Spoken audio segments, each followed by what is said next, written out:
Alright, so I know at the end of the last video I said the next time you saw me I'd be painting the frame and the swing arm and stuff like that, but I've still got to sort out where all the electrics go and weld in mounts for it, and I've got a regulator rectifier on order, so until that gets here I can't really move forward with that. There's plenty of other stuff I can do though, so today I'm going to be cleaning up these forks and replacing the seals. Okay, let's get into it. So the first thing I'm going to do is remove the cap and drain the oil. I've already done the other fork leg, so we'll just do this one now. As you can see, I've got the lower triple clamp in the vise here to clamp it. It's just easier than actually clamping the fork leg in the vise, and there's less risk of damaging the leg. So it's a 17mm Allen key in the fork cap there. And we'll just undo that.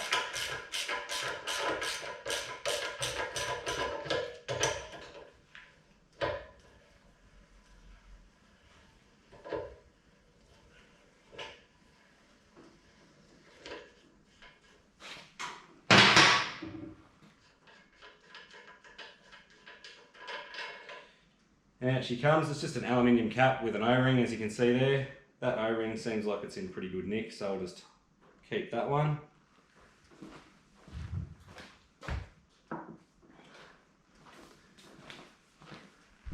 Right, and from there we'll tip the guts of the fork out and let the oil drain out. Okay, so as you can see there, I've already done one fork and not much oil came out of it, and it's looking pretty gross.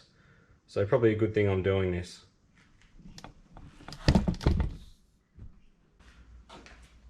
Okay, so now we'll tip the guts of it out. Out comes a washer. That looks like someone's added that in later. And a homemade plastic spacer someone's chucked in there to try and up the preload. Now there's only one washer in this one, there was 3 in the other, so don't know much about that. And then out comes your spring. And the oil. Right, so we'll just pump that a few times. Get the majority of the oil out.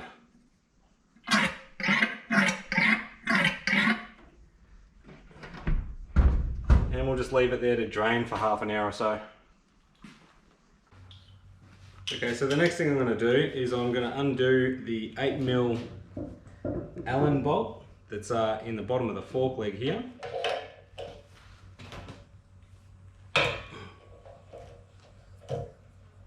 Then we want to just keep pressure up on the stanchion as we unwind the Allen bolt out of the bottom.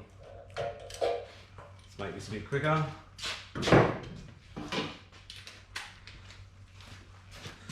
Speed things up a bit.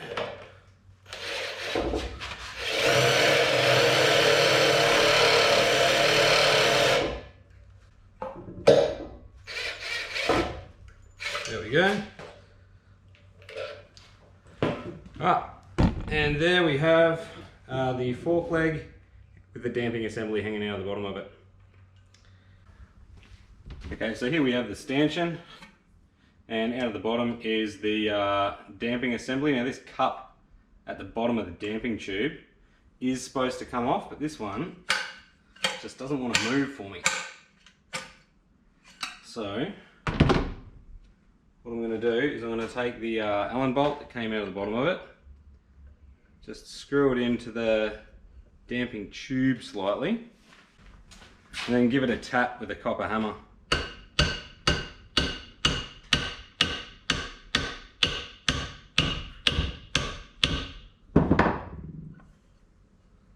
Wow, that is pretty dirty.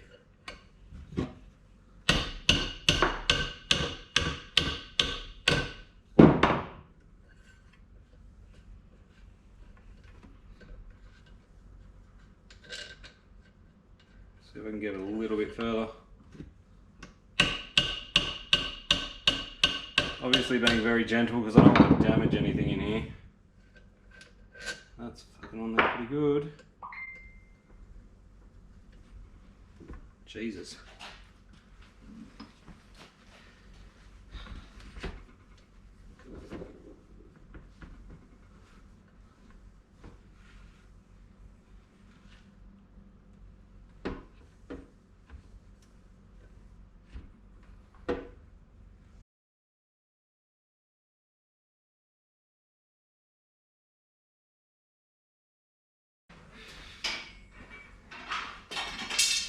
Alright, give that one a go.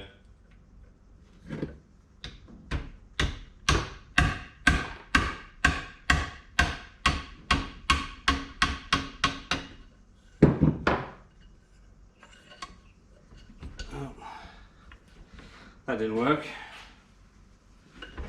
God damn it.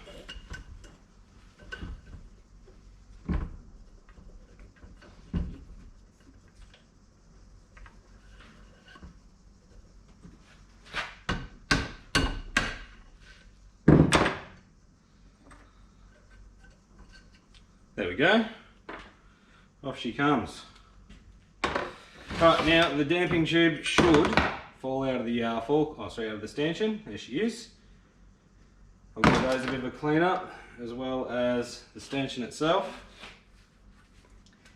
Now you can strip these a lot further, but it's pretty intricate, and I don't need to, because all I need to do is replace the fork seals itself.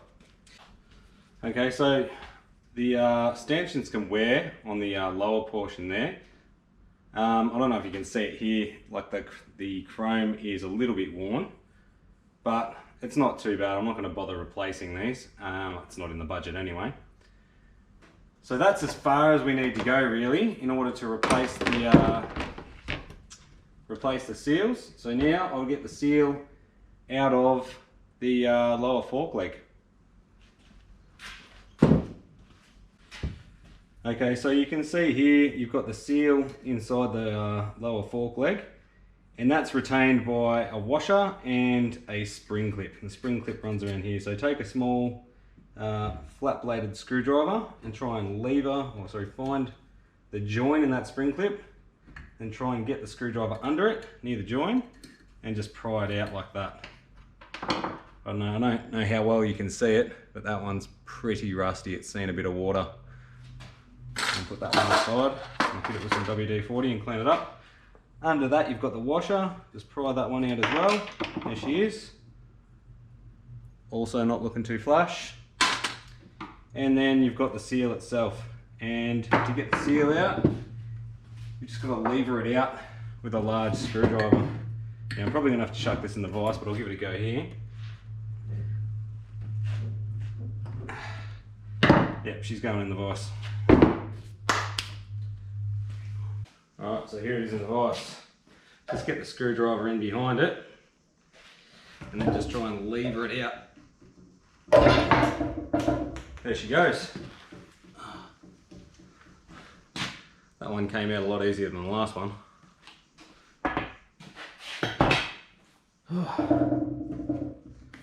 Alright, so now I'll just clean up the lower fork leg and clean up all the components and replace the seals and put it back together.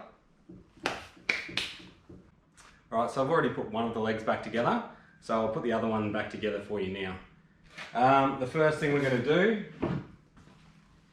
is seat the new seal. You'll see inside here I've cleaned up the seal seat to make sure there's no burrs and no debris in there. The next thing I'm going to do is clamp it in the vise. You'll notice whenever I clamp pretty much anything in the vise, I've got these aluminium soft jaws, and also with this I'm putting this rag here to avoid marking the aluminium.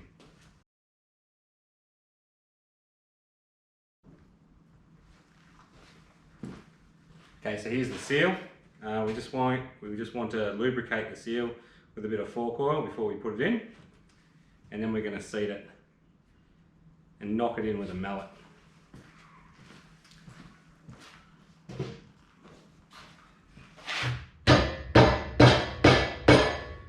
Alright, it's not all the way seated yet because it's going to get down inside the lip. So you can do that with a piece of tube, or I've got this 32mm socket, which is a pretty good fit. So just sit that there.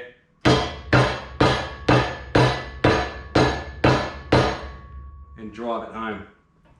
You should be able to see the lip where the spring clips in above the seal.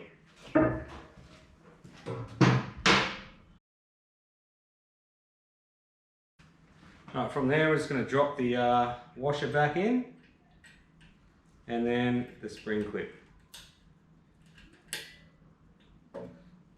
And just run a bit of oil on the inside of the seal there. Alright, now to put the leg in. Oh sorry, now to put the stanchion in. Before you put the stanchion in, you want to lubricate that as well, so get a bit of fork oil and just run it over the outside. Alright, so just a generous coating, make sure it's not going to catch and damage the seal. Okay, so once you've lubricated the stanchion, just drop the dampener assembly back down, minus the plunger, down inside the tube. Alright, shake it around a bit. It should, by rights, drop through the bottom. This one might need a bit of help.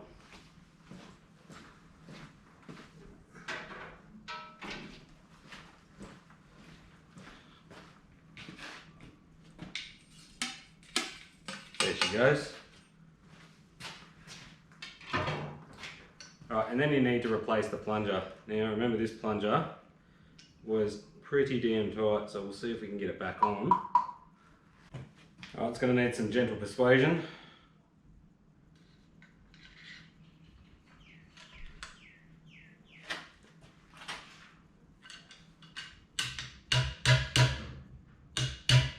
Remember, this is only aluminium, so I'm being very gentle.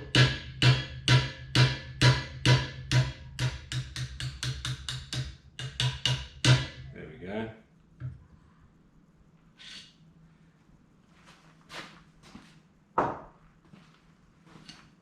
Alright, and now we can just insert this into the lower leg.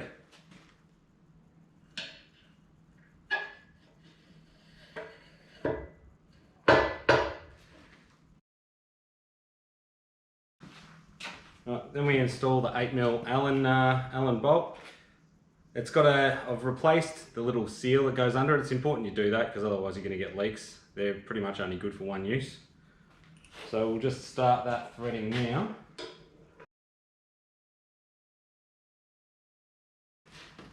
Now we need a tool to hold the other end of the dampener assembly because obviously that's just spinning inside the tube.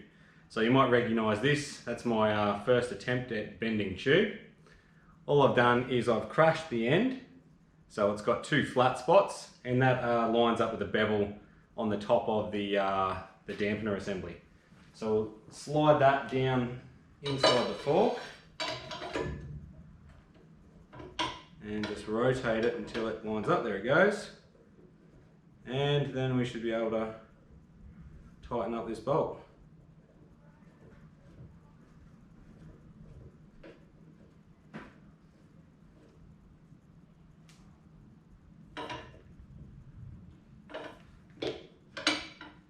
There we go, that's that.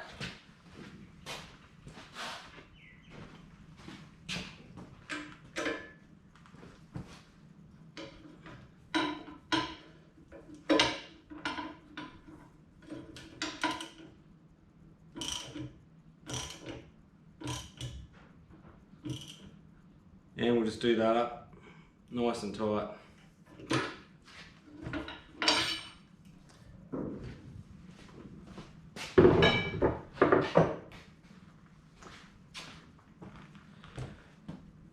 Right, now we need to put the spring and the spacer back in, put fork oil in it and cap it off. So we'll do that. So the first thing that goes back in is the spring. You'll see it's got one end's tightly wound and then it gets wider and wider as it goes up. So the tightly wound end goes in first. So we'll just drop that in. Now these spacers aren't standard, but I'm going to put one washer. Actually, before I do that, we'll put some oil in it.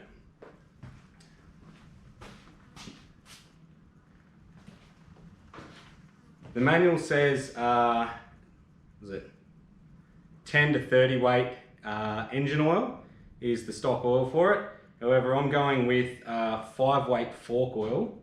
This is on the recommendation of a bloke at the local Harley shop who does a lot of XS choppers.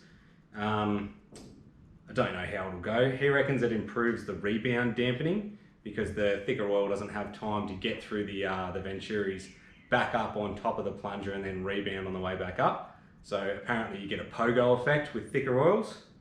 We'll see how it goes. If I don't like it, I'll just tip it out and I'll put some heavier stuff in. Now, because it's a TX650A, the book says 155 cc's, so we'll do that. These gigantic medical syringes are ideal for this job.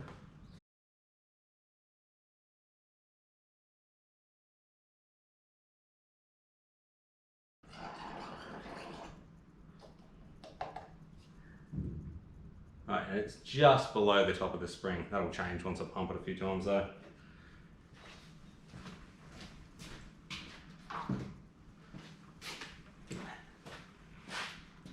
Okay, so now, as I was saying, these spacers, or this spacer isn't standard, but he's got, or the bloke before me, had a piece of PVC conduit and 2 washers.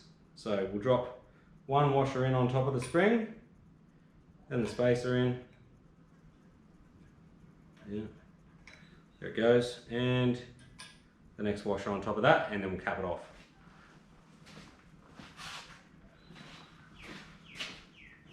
And on goes.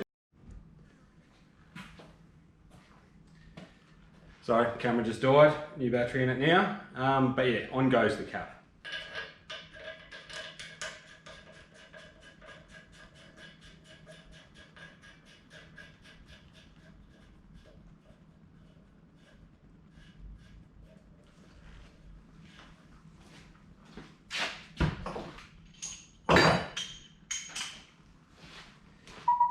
And we take our 17mm Allen key.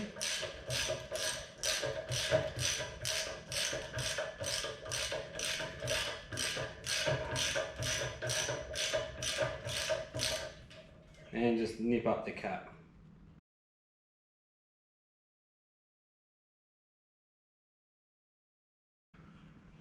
Right, and there we have it. The seals replaced, oil replaced, and just a general tidy up of the forks. I haven't put a new dust seal on it because I'm going to put gaiters on it, and they're in the mail as we speak, so when they get here, I'll chuck them on.